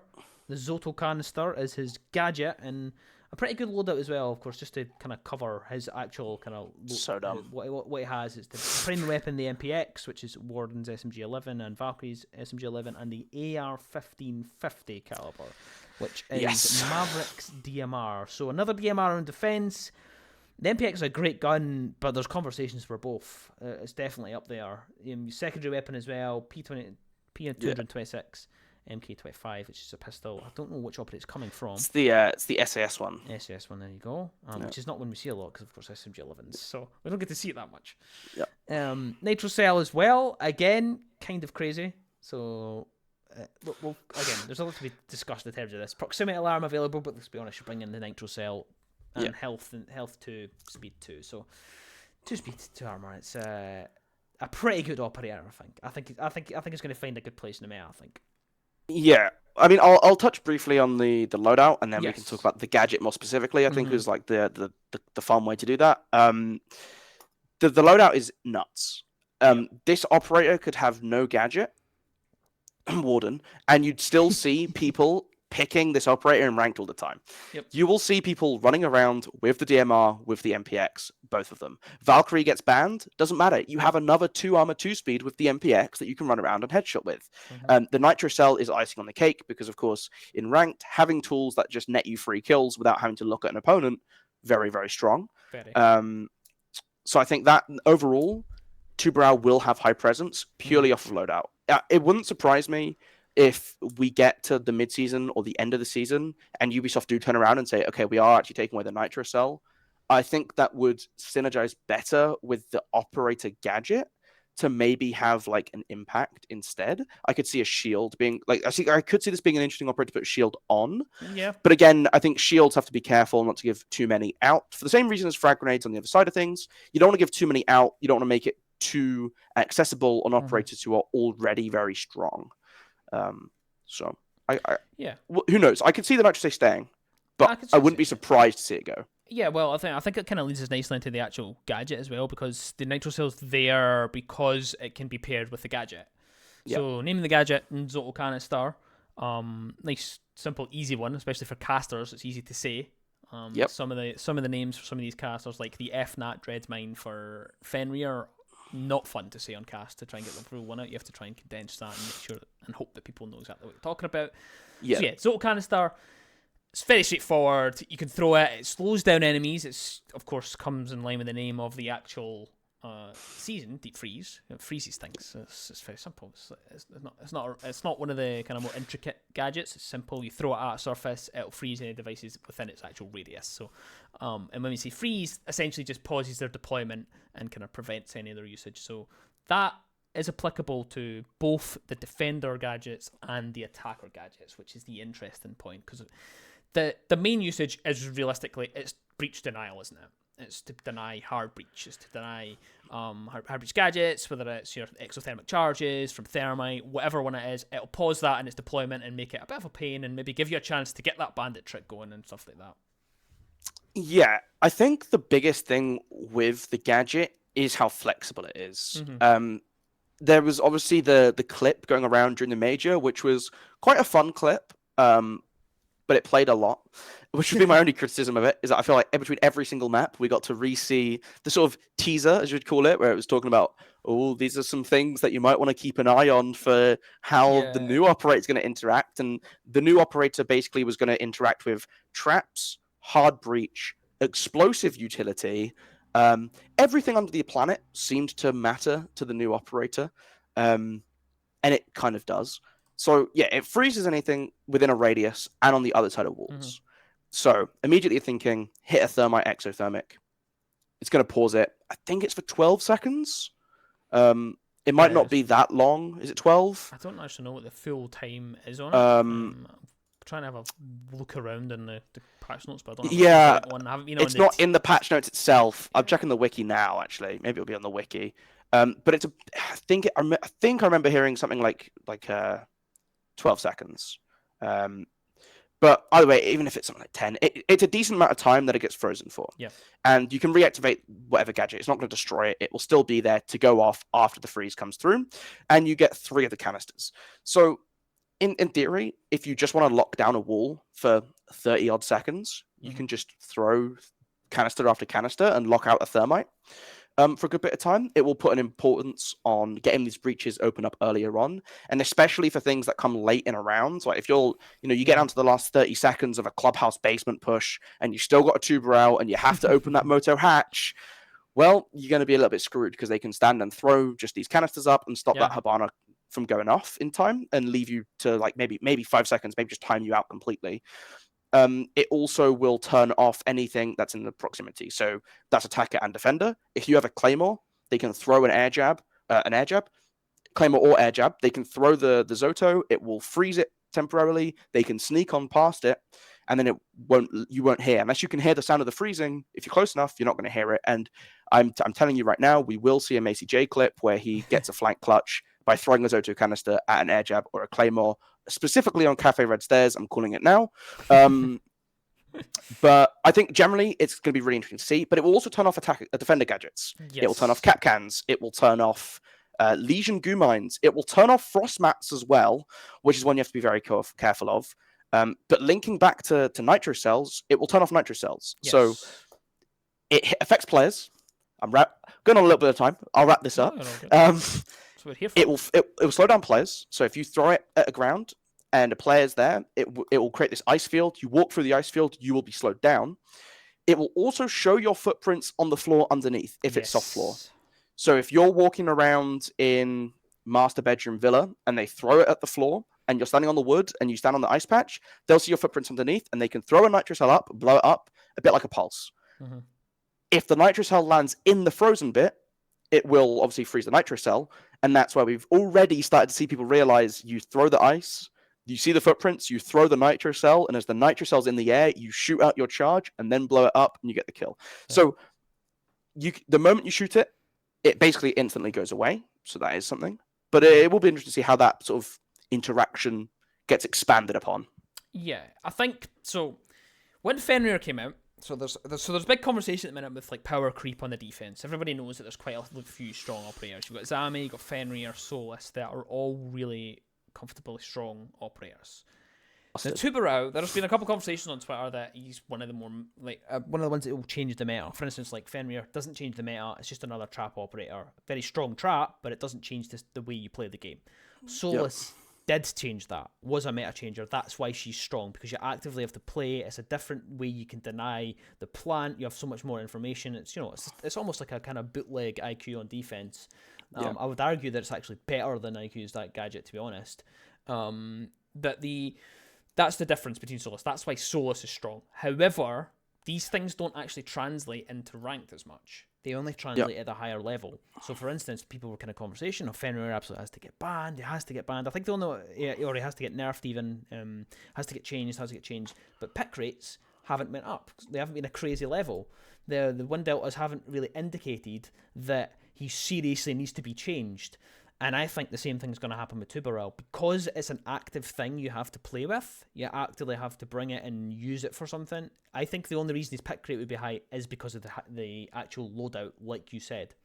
I actually think for his gadget, and your standard kind of ranked, it's not going to be as big a deal as what maybe the likes of Fenrir is, because Fenrir is like set and forget and move on. And he's got a decent gun. But I think at the higher level, it will be a massive difference, because everybody knows that now Thatcher, it's not as banned as much now. So you're going to be having situations like on Clubhouse. It's quite easy to get Thatcher through the ban phase now, and then we've seen quite a lot of bandit tricking.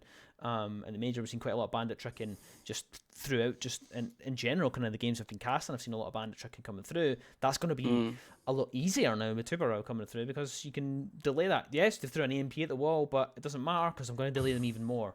And That's where I think he's going to really excel. Whether it'll translate in the ranked style, I think it will in the picks and the win delta overall, but not because of the gadget. Because again, the gadget it requires a lot of thinking, and I need to put this here. And like you said, I mean, you just mentioned that Nitro Cell kind of interaction, the fact that you have to kind of see the footprints, throw the Nitro Cell, shoot it out, and then make sure that you kind of get time and stuff like that. I think that generally people are just going to run the MPX and throw it at walls like completely mindless animals, and not really bother, about it. And I think but then at the major or at SI, you're going to see the most insane strategies. Stuff. You're going to see crazy stuff, and that's why it can be that's where the disconnect can be with like the pro community and the casual community, and as to what operators are strong and which operators aren't strong.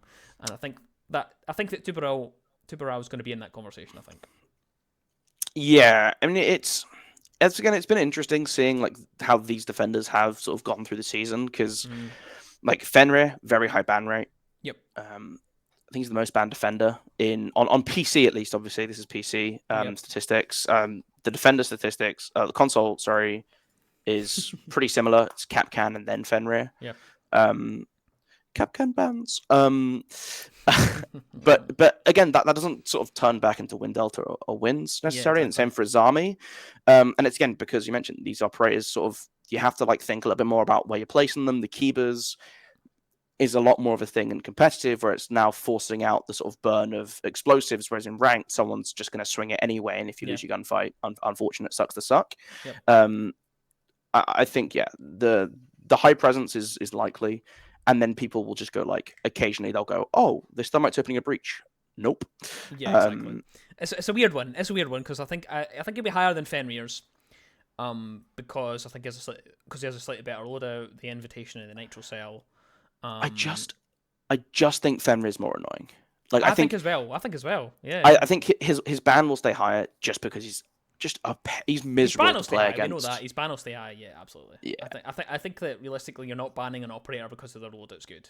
I think you're banning it out of convenience. That's why it's so high. Like it's like Mira's bans have always been so historically really high because it's very annoying to deal with a mirror. Yeah. Like the mirror, like that's realistically all it is. It's just convenience. Players will always take the path of least resistance, and that's why I think that Tuberal's going to have a really funny placement when it comes to how you balance them. It's the same thing that we've seen with Azami. Like Azami's very strong, but it doesn't fully translate into the win delta because of that. It is like a decent area, but it's so strange. Which is annoying. And again, this is now leading back into the more sort of competitive, into the esports side of things. Yep. It is annoying because someone like Fenrir, like your Solace, like your Azami, aren't really going to get touched up in the balancing department because ranked, they're not really an issue. Exactly. And it does hurt because you're looking at the pro scene and these operators are abusive. And I don't think ranked players are going to mind if that Azami gets nerfed. If Azami keepers are limited to like they last a certain amount of time and then they go away, I think that could be a healthy change. It doesn't need, I mean, you don't need that. Like, you don't need to run like things like Flores's and Nades and Ash to get rid of them. Yeah. We saw, was it BDS bring in Kali, something you highlighted, bringing Kali on top floor attacks because you now have 4 lance charges, and this operator is designed to be a way to get around like bandit batteries or mute jammers on walls. And instead, it's just like this operator just has the most things that blow things up. And so we just need it. Yep. It's naturally going to be the progression, but again, they're not going to really see these nerfs that would be very healthy for the competitive scene. Yes, exactly. But it doesn't matter to the ranked scene. And so I think it's unlikely they get touched again because again, what Demon Veil was 3 seasons ago now, and Azami's basically untouched since her launch. Exactly. So and I think that a similar thing is going to happen with Tuberal. We're going to see frustrations at the pro level when generally not going to be a huge issue. I think his will be a bit more inflated because of that loadout. That loadout is extremely inviting. I think that's where most of that will be. But for that, but then classically, it's going to be the loadout that gets nerfed, not the gadget. Yeah, so it'll be adjusted for the wrong reason again. Exactly. It happens. It's difficult to balance off of those things, and this is where, for instance, this is what's kind of a driving force behind the likes of this podcast is that we want to try and bridge the gap between the esports side and the casual side. The people that generally, I mean, for instance, if you've just kind of tuned in and you've skipped ahead of the esports side and you're just want to kind of look at our thoughts on the deep freeze kind of changes, I would encourage you to kind of look back and maybe kind of consider our conversations of the reason we're talking about changing these operators, because this might not have completely crossed your mind at all. You might think that Solus is completely fine. I don't know what you're talking about. Izami's fine, and you don't really notice how prevalent they are at the pro level or at just the competitive level as a whole. Yeah, it's hard to understand, right? Because especially with something like Azami, as part of the joy of the Azami and part of the brilliance and why it's such a cool and well-designed operator from like a conceptual level with the gadget is how creative you can be. And seeing operators that allow this sort of creativity to come back into Siege is really cool. I really like it. But until you see, you can like completely box someone out of areas with Kibas. And we saw this in Major, right? Like teams trying to push into cash on Clubhouse, doing that full horizontal sweep, and they're trying to open up that con window to cut off these rotations, and the Azami just goes, well, I got 5 Kibas like loaded in pocket, and all I'm going to do is just throw it at this window time and time again, and you're going to open up the line of sight, you take down the barricade, there's a Kiba, you punch it 3 times, there's another Kiba. You're going to have to devote 15 melees if you want to be able to look through this window. And I think Tubarão is going to have a similar impact, or has the potential to have a similar impact, especially around hard breach, where you're looking at something like a gym hold. Yep. Traditionally, you wanted some way of locking down that wall. You put a mute jammer. We're seeing the rise of bandit tricking again, or Kaid tricking. I think Tubarão could be an addition to that, but it also comes into how much resources you want to invest in a bandit tricking. Do you want the Tubarão and the bandit to hold you up? If you think a team's coming in with the classic sort of ace, thermite, thatcher trio, where they're throwing an ace on one side, they're exothermiting the other, and you can't bandit trick that off fully, having that Tubarão just shuts down the whole thing. It's going to be crazy. But then you might just see teams go, we'll just grab Tubarão, we'll lock the wall down for an additional 30, 40 seconds, and just buy time. So there's going to be it'd be interesting to see how different playstyles evolve and which one comes out on top with, do you bring it in tandem with something else, or do you bring it as the replacement? Yeah, certainly. We'll keep an eye on the conversation, and we'll revisit, of course, when the mid-season comes around, and we'll see kind of where we're at, and we'll kind of see what the impact has been from Tubarão. I think it'll make sites that are traditionally can be there'd be a big massive difference in the way the site is played if a wall stays closed. For instance, I'm thinking the likes of CCTV on top floor club. Of course, historically it was a very strong site. It's still the favoured site in a lot of ranked games. People still want to go to it, but that wall, it's got so hard to keep closed to the point where teams are just kind of accepted to the point. It's fine. But maybe now with the Tubarão, it's doable. Maybe you can actually kind of hinge it on that potentially. But it's a conversation for another day. We'll see how that kind of goes. We'll keep an eye on it. The other thing, of course, there's quite a few other changes we want to talk about. We'll briefly just mention that there is a new map. I think the only issue is, of course, in the podcast format, we can't really talk too much about a new map. It is called Lair. I would just advise you to go and have a look at the promotional TDL that Ubisoft have put out. Have a look at how you kind of like the look at it, it's store, and it's very nice visually. I like the style they went for. It's gorgeous. Yeah, it's a really nice map. But like I say, without the visuals in front of us, we're not really going to go into that too depth. I will add, it's also quite hard to give good comments on Lair at the moment because it's not out. It has been on TS on the test server. I myself haven't played the test server, so everything from the map I've seen is, again, from promotional material or from people who played early demos and played it on, and it's up on YouTube content. It looks cool thematically, again, gorgeous in a cave, reminiscent of Nighthaven Labs in terms of the design of the building. And it's nice. I like that we're seeing a couple more maps coming in with really unique style or personality. Less maps that look like Border and more that have this sort of unique flavor, like Emerald Plains. Pretty unique style of map, right? It's like this small building. Your thoughts on the map aside, Chalet, obviously very iconic look. You think maps like Cafe, Villa, Coastline, of course. So it's nice that we are seeing this extension in diversity and showing off other cool places that people could be having these onslaughts over. Yeah, of course, and it's linked into the lore as well. It's Deimos who's the kind of the big bad for kind of course, not really Team Rainbow anymore, but the kind of whatever the kind of broken kind of the Night Havens, your Viper Strikes, all the different kind of squads and stuff like that.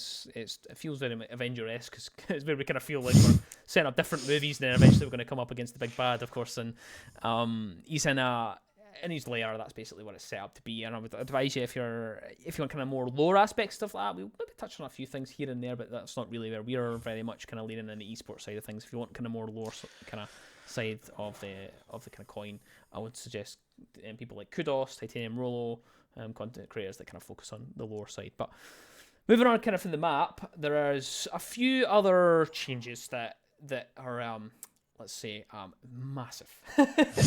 And the big one is the frag grenades. That's the big conversation everybody's having. They've been changed. And it's a very simple change. You just can't cook them. Like, it doesn't matter if you played COD, but you can cook them. A lot of games have the cooking facility. Not anymore. You're not allowed to cook the grenades. Yeah. It is interesting. So obviously it's gone from 5 seconds on the fuse to 4 seconds with no cooking. Yes. And then if it bounces off a surface, the timer is reduced by 2 seconds. Or see, this is the thing. It's reduced to 2 seconds, I should say. Mm-hmm. So if it goes through the air for 2 seconds and then hits a wall, it doesn't drop to 0 and instantly explode. It stays now at 2 seconds and then will drop down. Mm-hmm. So you can't. When it was first sort of shared, I was thinking like, can you try and do some weird thing where you like angle it to bounce off a wall, mm-hmm. or you like you go prone, throw it, it flies for 2 seconds, hits the floor, and then just immediately explodes. That's not going to happen. It will hit the ceiling, count to 2, and it's going to be hit on the floor by the time that 2 runs out. Yeah. So vertical nading is gone. That is the biggest implication of this change. For better or for worse, I think time will tell. Immediately, every player who has to play on CC in Border is rejoicing, because that was a nightmare to try and do. The amount of times you'd see teams just be like, well, we're going to grab Nook and Sledge and go underneath and send 4 grenades up to try and kill the CC player without ever letting them look at one of our team. Mm-hmm. Rough experience trying to fight out. Really so in that sense, maybe it's healthy. But I think it's also important to remember why vertical nading sort of emerged as a thing teams were doing on the attack, or why attackers pulled out. And it's because it could become so difficult to root out certain positions. Yeah. Right? It's like, if we throw our minds back a couple of years now, like the Jaeger were my meta, where you had ADSs where they weren't on that 10-second timer, they just worked twice. Yeah. So 3 ADSs, 5 magnets, that's 11 projectiles you're going to be catching. Teams would sit, and Cafe was the worst offender for this. Teams would sit, they would throw 12 flashbangs and then throw 2 grenades and pray and have your fingers crossed, because you had Goyo with 3 deployable shields at the time. So you'd have Goyo and Smoke, that's 4 deployable shields, Wamai and Jaeger, that's 11 potential ways of catching these grenades or destroying these grenades.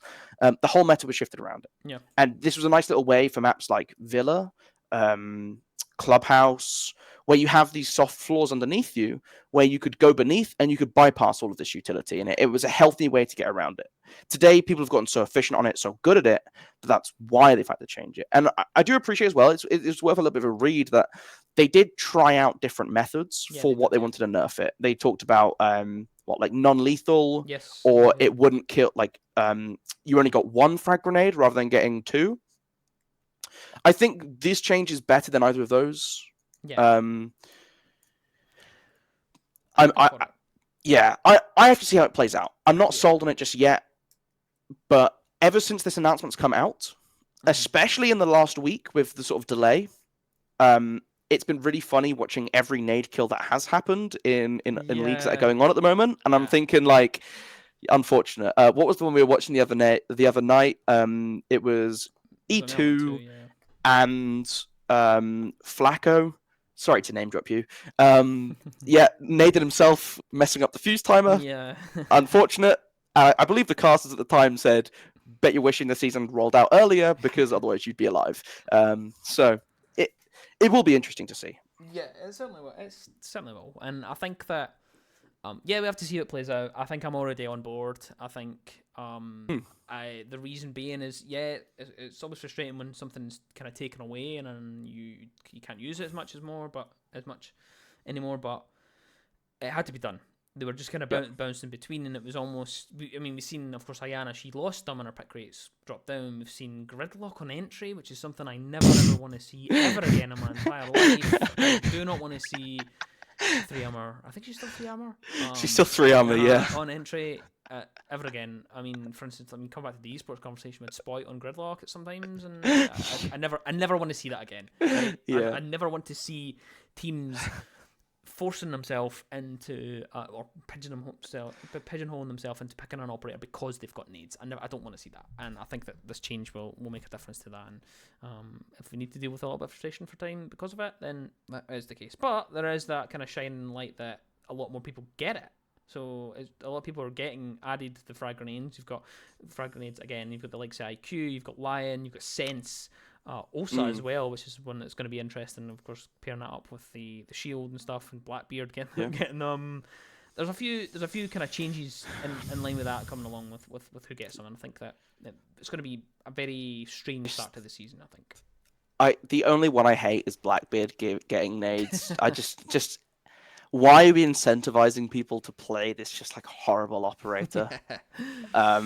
It's because again, like nades are going to push people to increase the pick rate. It's why you can look at what's being picked up. Like I think for IQ, it's an amazing change because we're already seeing IQ coming into team lineups a little bit more. Like now that there is less hard utility, that you don't need to have either flashbangs or grenades to be valuable.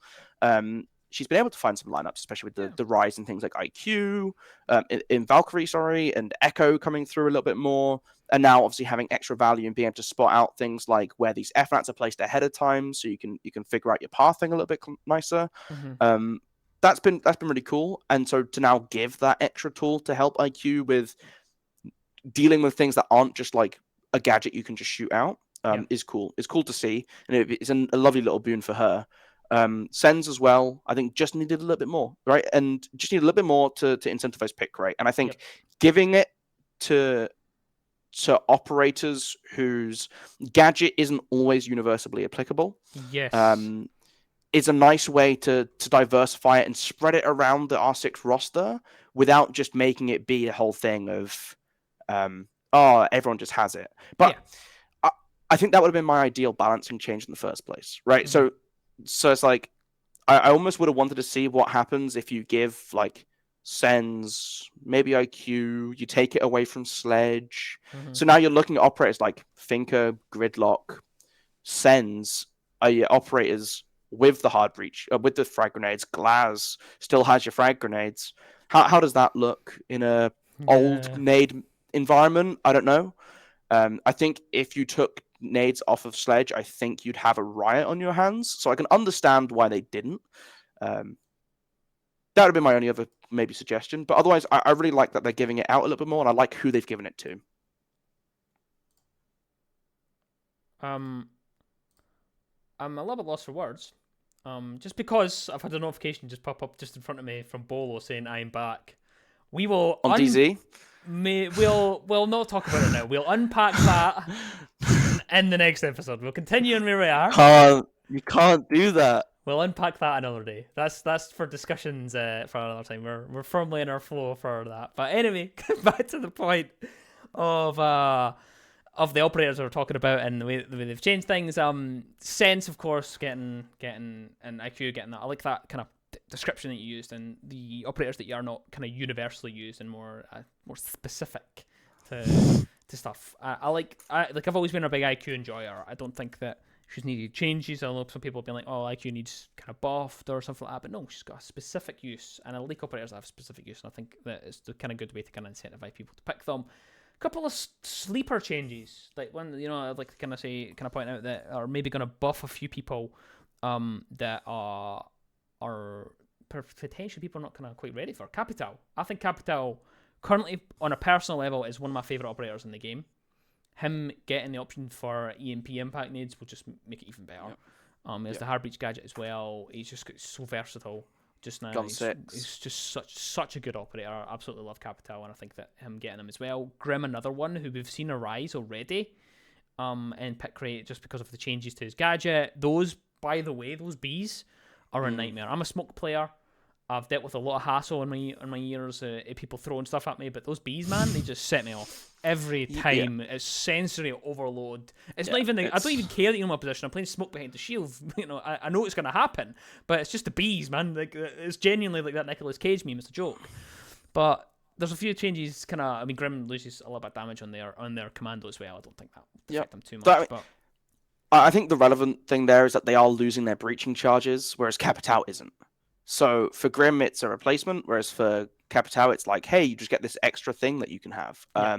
That's because obviously Grim had 3 beforehand, I think. yeah, So you can't give him 4 secondary gadgets. That'd be a little bit insane to get that much flexibility. But it is worth noting, like for maps like Bank, that's going to change things up. Well, whenever hatches are important, Clubhouse basement, Bank basement, Oregon basement, maybe. Because we have seen sort of this idea of like you can bring a Capital or a Grim and they fill similar roles but have that slightly different impact of like pushing people out of spaces, or if they stay in there, they're doing so at a cost. And so losing that again adds to a little bit of differentiation between the two, where one has hard breach and one doesn't. Yeah. Now, there is a change that went almost completely by the by when it happened, was announced, and we didn't really get much response. People didn't really notice it happen, but it will be a big change. I can guarantee you this right now, and that is Ash's breaching round and Kali's VLANs being able to destroy or crack the glass on a mirror window. It also affects anything with glass, so shields, bulletproof cameras, anything like that. So it affects these type of things as well. But that mirror window, that's a big one. So of course we know that Mira has been an annoying operator to come up against for quite some time. She's very difficult. She requires a lot to get around, and really was meta changing when she came out. Probably one of the first real big changes to the meta that we got.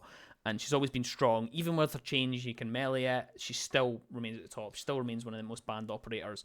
And I think that this has potential to really impact her play because of how easy it could actually potentially be to take away a mirror window now. It doesn't completely destroy it, it just cracks the window, which again is still strong.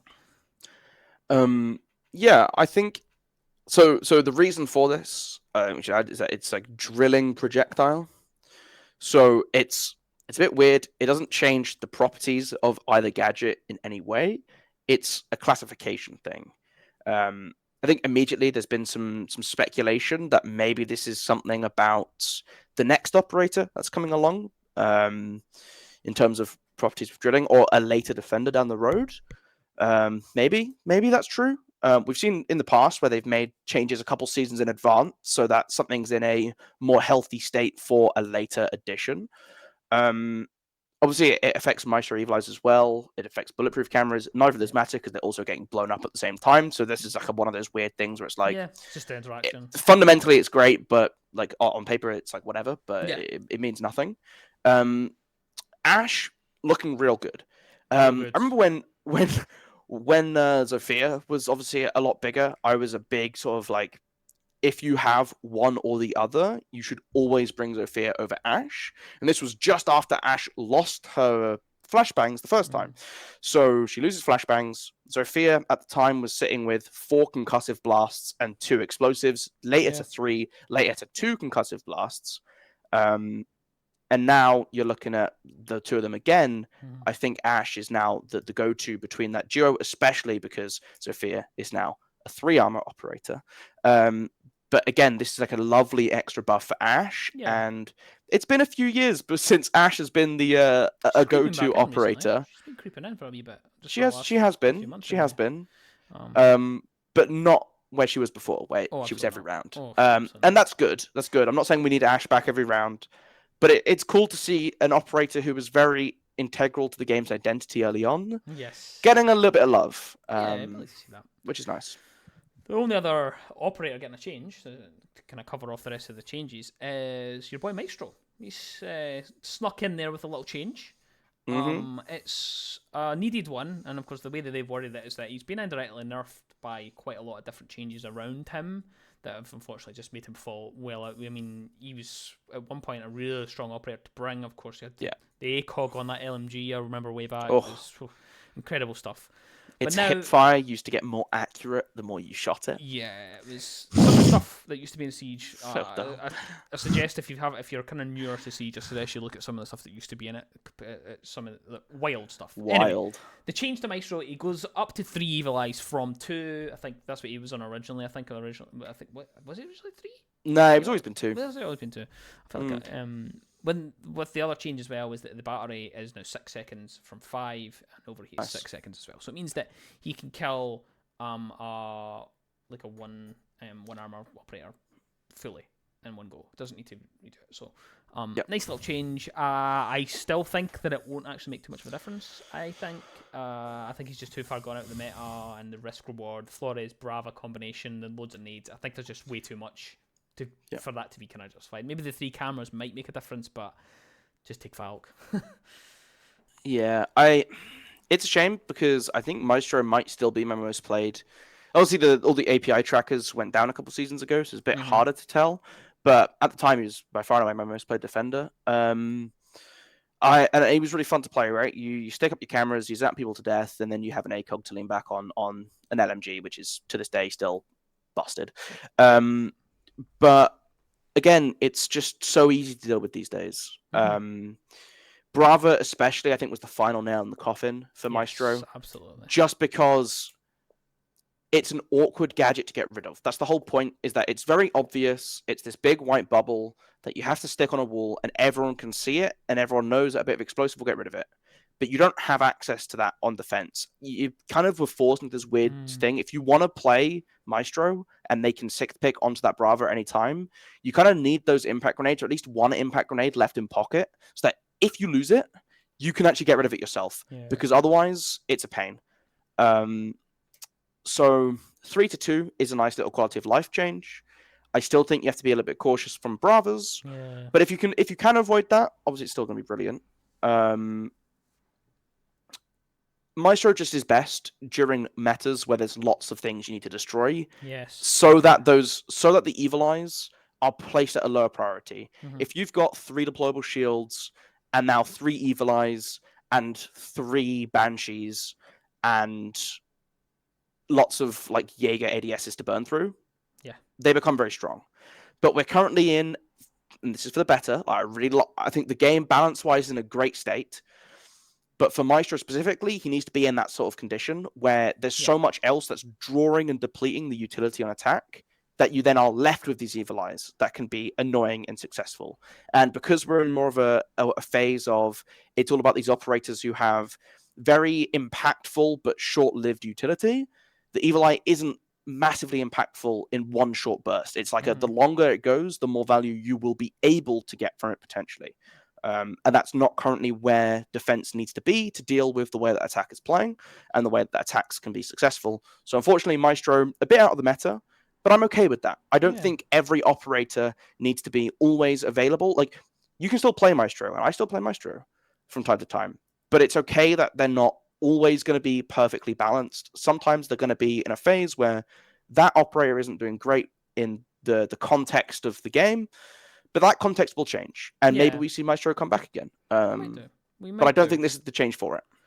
Yeah, I think so. I think maybe one more time, kind of maybe micro buff will maybe iron that out. But we'll see how it hits. Of course, we don't actually have a specific date of when Deep Freeze drops, so we'll see when that kind of scenario is. There is only one more change before we wrap things up to kind of cover on the kind of the patch note side, and that's just the map pool update. Of course, they made that playlist change last season. Mixed responses. Personally, not the biggest fan of it. I don't quite.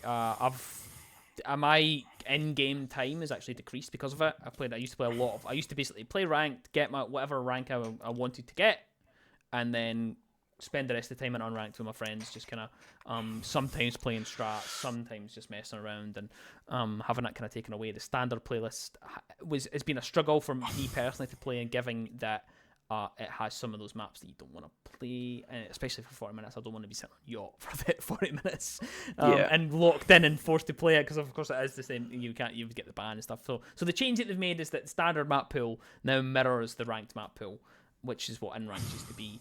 They've added a lot more maps to quick match as well, so it will be a bit more, layers, night havens, stadiums. So there's a lot more maps in quick match. I think that there's still going to be more conversations to be had. I think that we could dedicate a full episode just to the playlist conversation alone.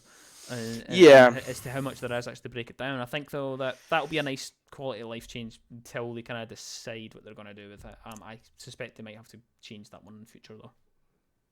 I can understand why things like the ban phase were taken out. It obviously does speed up a game if the ban phase is not in it. I can understand the removal of the best of 3 overtime. I personally liked unranked being a true reflection of ranked. Same. Just for the sake of it was another hurdle that you wouldn't have to go through when you moved into ranked, right? If you play standard and it hits overtime and you think it's one more round, that's not how ranked works. So it's nice that the modes work the same. There's just a stress-free, I guess you could say, environment for the same style of play. I personally have not touched standard once. Yeah, probably 1 or 2 games, I think. Because again, it just isn't of interest to me. I have played a lot more ranked because of it, and I think that's the purpose of the changes, so, both with Rank 2.0 and the playlist updates. I'm not going to go into them now, but I think that was the purpose, right? It's to get people to play ranked more. And technically, it has worked. I think for what they want it to have done, it has been successful. Not necessarily for the right reasons, right? It's just made other things a little bit worse rather than making ranked itself better. But the map pool update is brilliant. It's a step in the right direction, and I'm now more likely to give it a go if I have a bit of time spare and I don't fancy going into ranked. I know that I'm going to get at least a good map and have a good time. Yeah. And again, quick match. Adding all the other fun maps or the chaotic maps into quick match is brilliant because then you still get them, but you do it in the comfort of quick match where you're not tied to it. If you get, I don't know, yacht and you really, really cannot be stressed with yacht, you can just leave. Yeah. That's great. Or at the very least, the game's not going to last a long time. So. Exactly. Yeah, it's just, again, nice little quality of life change. And I think we'll see how we'll keep an eye on the playlist changes. I think those are up in the air, like fully up in the air. I think that we're going to see a lot of conversations around those going forward. I think that will be probably a discussion point that will probably appear a few times on the podcast. I think going forward, and we'll certainly keep an eye on it. But for now, I think that we've pretty much had our discussions as to what we want to discuss today. I think for now I want to go and hit Twitter and see what that Bobo announcement's done, because just by the way, slight spoiler, because he's on Dark Zero. That's what he's on. Yeah, he's on Dark Zero. So that's the announcement. Bolo Dark Zero, pretty spicy. Pretty spicy. We're gonna have a dedicated kind of podcast to the roster changes with the esports side, because there's a lot to be done. There's a lot happening. There's a lot of movements in SI. Some of these rosters as well apparently are crazy. So we'll get a look at them at a later date once they start getting finalised a bit closer to the event. Of course, it is getting, we're getting into December now. We're getting closer to that February start time with it. So we'll see how that plays out. But that's going to be it for us today in terms of Atlanta Major. We've had a discussion around Brazil. Brazil's going to come up a lot of times. We'll probably have more kind of conversations. You'll see our little ticker at the bottom has some of our information. Radio 6 Podcast on Twitter, or X if you want to call it that. And we've also got an email there as well. If you want to send us either suggestions that you want to hear our thoughts on, or ask any questions for the future episodes, we might well have questions, kind of Q&A right at the end, just to kind of see what our thoughts are again. Just to kind of reiterate who we are and why. I guess we're waffling about Siege, is that we've been around the scene for quite a time. We've done a lot of casting, a lot of shouting at screens, and we're working out quite a lot of events. And there's a few events coming up as well. Community LAN. It's just if you're in the UK and you haven't got involved in Siege in a while, or you want to go to an event, I suggest that you check out Community LAN.